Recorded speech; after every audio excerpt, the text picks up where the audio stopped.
Hi, my name is Nathan Swenson-Reinhold. I'm a pastor, a professional coach, and one of over a dozen coach trainers for the Evangelical Lutheran Church in America. In this brief video, I will be talking about the why of coaching.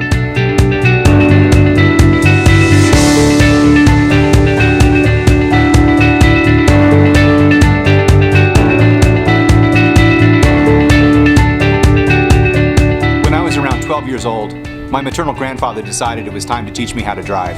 So he would take me out on desert roads outside of Phoenix, Arizona in his tan F-150 Ford pickup truck. He'd put pillows behind my back so that I could reach the pedals, and he'd slip over into the passenger seat and he'd say, "Drive, Nathan, just stay out of the ditches."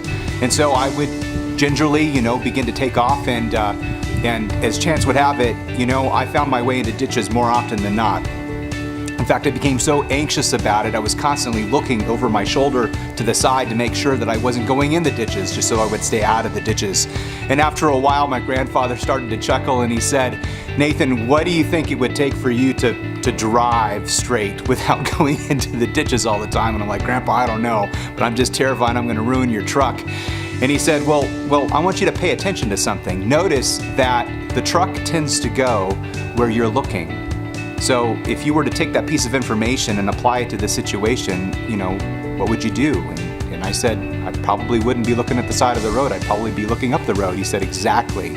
He said, in driving, the vehicle always goes where you're pointing it. So look at the horizon and drive towards that point, and the ditches will cease to be an issue.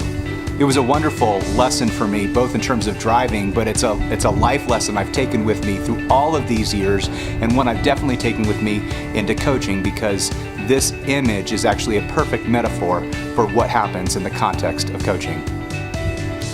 Coaching is a relational alliance that leverages powerful presence and powerful questions to help you discern where it is you want to go and your best options for getting there. It's just as simple as that. It doesn't matter what kind of leader you are, whether you're a bishop, a pastor, an assistant to the bishop, or some other type of leader in the context of the church.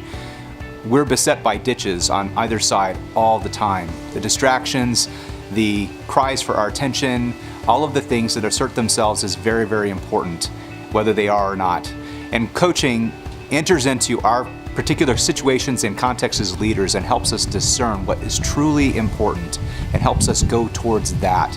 Saying yes to some things and no to other things, but saying no to those things with integrity and with power and with focus. That's why coaching for us as leaders makes all the difference in the world. So what do you think? What could coaching do for you in your context to make your leadership and your mission more focused, more powerful, more proactive, more impactful for the kingdom of God?